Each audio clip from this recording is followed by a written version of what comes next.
What's up, Trash Talkers? Hey, coming to you with a special event, an interview that Joe did, and we'll get into the details of that later. To explain what our page is all about with the Veteran Trash Talk, we're here to prevent soldier suicide, to stop soldier suicide. It's probably not a realistic goal to end it completely, but it's something that's worth trying to do. We're also here to promote veteran businesses. We want to promote veteran businesses because when their businesses succeed, they hire more veterans. That also helps with Category A, which is stop suicide. The third thing is to provide a platform for veterans to come together along with civilians so that civilians can help understand, that they can come on here and they can share their stories. And we have asked many people to be brave.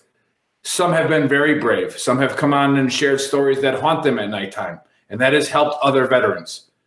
The main thing is we need your support to promote the page, to give these veterans and the stories and the bravery that they're sharing, to get them the proper audience that they need and the help that they can deliver. And for the civilians watching, remember, there's veterans in your neighborhood, and they're silent, they're quiet, and a lot of them are hurting inside. So share this, support it, and everything goes to stop soldier suicide, and everything goes, our effort, everything goes into the three things I just mentioned. Joe interviewed a brave young warrior, and he'll talk about that more. I talked about it in a soapbox a couple of trash talk hours ago about, is there sexual assault harassment in the military? Is there racism in the military? 100% yes, there is. The stats are pretty frightening that 1 out of 14 males will attempt or succeed in sexually assaulting somebody. Now, that number doesn't seem very accurate, but again, it's assaulting men and women. 1 out of 3 women have a chance of being sexually assaulted in their life. 1 out of 4 men have a chance of being sexually assaulted in their life. When I talked about that to my formation, and like I said, I had about 200 soldiers in my formation, about 140 males. So I would tell them, there's 10 of you. There's 10 of you in this formation right now, just by statistics. And we're going to find you. And we're going to hold you accountable. And I tell them all the time, if I find you, I'm going to hurt you. I'm going to hurt you bad because you're not going to attack my family. And the soldiers and the veterans, they're our family. And we need to take care of them. And it starts from the inside. That's our quote. The beast is on the inside. Get it out so we can destroy it. The enemy is within our ranks. And the more and more we joke about it, the more and more we push off the training and how important it is, the more it just continues. So we have to attack it. We have to crush it. And I take it very personally. You won't hurt my brothers and sisters. You're just not going to do it. And we're going to stop it. And there's lots of people out there who are struggling, who their rights, a lot of the things were taken away from them, stripped away from them. And a lot of times by people who they respected, people who they thought were their friends. And it's absolutely freaking horrible. So without further ado, Joe, it's on you. Nick, that was absolutely spot on. It was, it covered almost every main point that I could cover. So I'm not going to say it twice, but what I took from it when I did this, this veteran came across my timeline. I heard her story. I asked the person who introduced her to me if she would talk to us, because her story, it's terrifying to know that something that I loved, something that I signed up to do. You know, I like Nick and Dave. I met my brothers. We got this family. Everything's. We worked hard and good things happened for us. To know that somebody came in and their experience was what hers was is it was eye opening to me. I think that. I said it in the interview. I think that there's two kinds of people when it comes to that. There's the people that brush it off and don't want to talk about it, and they're definitely the problem. And then there's the people that's moral compass is so fine-tuned that they cannot believe something so horrible could happen to another human being. And when they think about it, it frightens them that it's possible. So they pretend it's the boogeyman and they push it away. And that's not wrong. You know, that doesn't mean that you're a bad person. I get that feeling. But that doesn't help. That just continues the problem. Like Nick said, when they do this mandatory training, and that's in everything, Army, corporate, whatever, they do that. And when people don't take that kind of stuff seriously, it does further the problem. Trauma is trauma. We aren't here to validate what trauma looks like because it didn't look like ours. It's a mental scar. It's a mental injury. It's like a fingerprint. Everybody affects differently. And courage is not being afraid. Courage is being afraid and moving forward. And she was tremendously courageous. And she said that if there's one male or female soldier that comes out of this and gets help and gets some kind of justice or resolution because they saw me talk, then it was worth me doing it. And that's why she did it. This interview was very gritty. It was very tough. I brought my family with me to support this veteran, and they sat right next to her while she told this story. I was proud of them for that, and that's why I wanted to mention it. But what I will say is if you have however many minutes this interview took to however many minutes her interview ends, if you have that amount of time, sit down and pay her the respect she deserves for having the courage to do something like this. Because if this helps somebody else come out and say, hey, this happened to me, how do I get help? She's already told me I'm there for that person. We will respect her privacy. We will not identify who this is because that is her wishes. But I can promise you, just like the story I told a few weeks ago about the soldier who committed suicide, unfortunately, this is all too real, no matter what you want to think about it. It's a problem. It's trauma. Trauma leads to suicide. And if we don't address MST just because we're combat veterans, that makes us hypocrites. And that's not what we are. We are here to take care of anybody that needs the help that they need. And I'm not going to say anything further. I'm just going to let us roll into the interview. Take a look and try to really understand that there's other stuff going on that you didn't know. And it's unfortunate, but we're not going to turn our back on a victim. And we're certainly not going to cover anything up. If it's a problem, we're going to talk about it. And we did. So that's all I got. So we're here with a very special veteran who has been through quite a bit in her life and is still here and wants to send a message to anybody who's listening that they're not alone. It seems like something that people are uncomfortable talking about. And in my opinion, if it's something you don't want to talk about or don't want to address, you fall into one of two groups. One, you're either part of the problem, and I'm not saying that's who you are, or two, you're a good person whose moral compass cannot believe that such horrific things are happening, so you don't want to believe that it's going on. But unfortunately, that's just not reality. And that this kind of thing does not have to stop you, it does not have to define you, and it does not have to and the kind of person that you wanted to be. She's been through it and she's still here with us. So that being said, I guess the main story or the main topic, because there are several that some we won't touch, but was your time in Italy and exactly how this situation came about and what was done about it, how things unfolded there, I guess is what I'm trying to say. I don't know why I got picked or how I got picked, but there was 5 higher ranked officers who thought it would be fun to have fun with an E4 at that time. And in my mind, I didn't want to believe that they could do what they said they were going to do to my career. But they threatened my career a lot. There was 5 of them. One night there were 7 of them. But they would come to my house, so be it, and do things that you wouldn't want done to your family member. One night I was bound and gagged, and 5 of them beat me while they raped me. They programmed my cell phone so whenever it rang a Chinese ringtone, I was to be back at my house for whatever thing they were going to bring. I got bite marks on me. I had bruises that were purple and green that I had to try and cover up for PT. They never hit my face.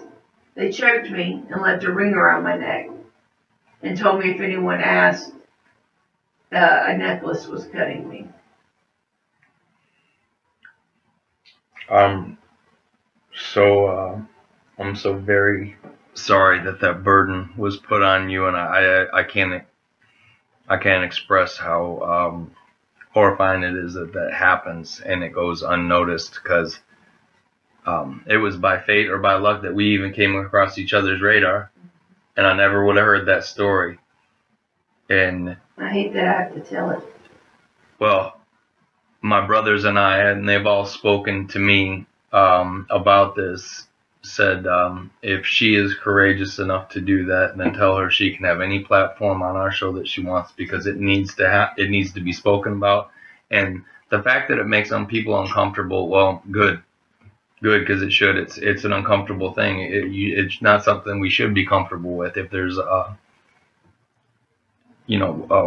soldiers out there that this is happening to, who feel they have no avenue, who feel it's career suicide if they do something about it, or live in that fear, because that's the way predators are.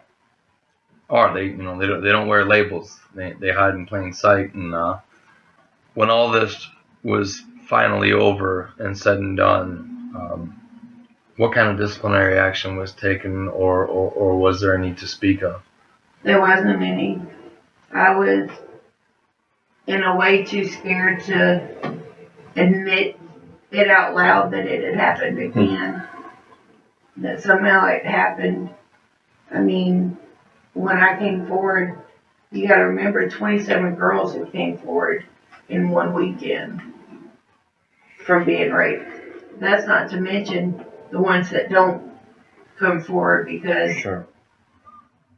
we get told so many things and our career threatened. And even though we know in the back of our head, they really don't have that control. Mm-hmm. But the fear takes over. You get scared to come forward. One of them was one of the most loved first sergeants ever. And he was airborne. Like I was supposed to feel safe with him. He was first sergeant. Mm-hmm. You live in fear. My house is completely blocked. I've got alarms everywhere. My husband had a fence in our yard with privacy fence because I wouldn't walk outside. When I first got home, I didn't leave my house. I didn't feel safe. I went through the same things that I was doing in Italy. You take 6 to 12 showers, hot, just to think you can burn them off of you. You fear for your daughters, that if it happened to me, it could happen to them. So when you get scared to come forward because of who they are, nothing happens to them. So you don't know how many other girls these guys were attacking. I think the worst one of all was when they hogtied me and gagged me and then took turns whipping me with a whip. I think that was the hardest. That was the one that I can't forget. I didn't let no one into my life when I came home. I blocked everybody out. In 2014, I had had enough of living in fear, and I tried to kill myself. My kids weren't at home. They were, all off with their friends. My service dog was at my feet. And I had bottles of all my, narcs with me, all the strong ones. And that was it. I was done. And somehow another soldier found me and he saved me. And without him, I wouldn't be here. When I go out in public, I don't know if I'm being watched, if someone's going to grab me or if someone's going to hurt me. When I'm driving in my car, At night, I'll look in the back seat and see one of them in my back seat. Like, I don't feel safe. Do I honestly believe that these guys are out there looking just for me? No. But I don't know who else is. But If I couldn't have been safe in the military, where you think brothers and sisters look out for one another, then how are you supposed to trust a civilian world? It's the extreme hypervigilance to make sure that your situation is safe and protected. My own husband, we've been together 14 years. He can't touch me without me saying it's okay. I have to be the one to initiate a hug. I have to be the one to initiate a kiss. I'm the one to have to initiate any physical contact. Because I can't stand having a man's hands on me. And people, give, oh, y'all married, y'all must do this all the time. No. I won't even let my husband take a shower with me. If he comes in the room, the lights have to come off. We have a king size bed, but they're adjustable. Because I don't want to feel touched in the night. I don't want a foot to press You don't me. want anything unannounced No. to come in contact with you. My service dog sleeps in the middle of us. She beats the crap out of him when she sleeps because she just takes her leg like this. I can't thank you enough for having the courage to come on here and speak out about what happened, because I think a lot of people will be extremely shocked by that. I know that I am. I know that bad things are happening, but to hear that story and to hear it told is, if that's what it needs to happen to get people's attention, then I'm glad that we did this. Because you don't know if there's someone out there that it happened to.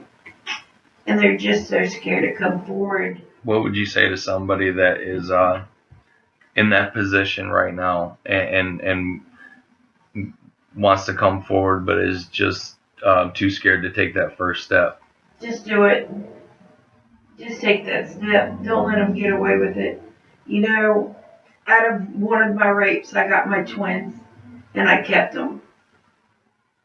What happens if all of those girls, 27 girls that came forward, what if all of us got pregnant by the same group? You gotta come forward, you gotta make them go away. Yeah. And it don't matter the rank. And if anyone out there has been through it and needs somebody, you can have them contact me separately. Sure. I'll be there for them, no matter the hour. Well, I think the only thing that I want to address about what we're talking about, and this is a big one for my brothers and I, because most of us have never served in a co-ed unit, and things of this nature are just it's like a different planet to us. So you just can't believe that's happening. And some might think, well, you guys are military. This. Why are you doing the story about this? It's a black eye for the military. Well, this says the things we speak of and the events we're talking about, that's not my military. And it's not the military of any of my brothers. It's the same things that's going on in this country right now. Just because you put a uniform on doesn't make you a good person. It doesn't make you a bad person. It's what you do in that uniform that defines you, and that's not my army.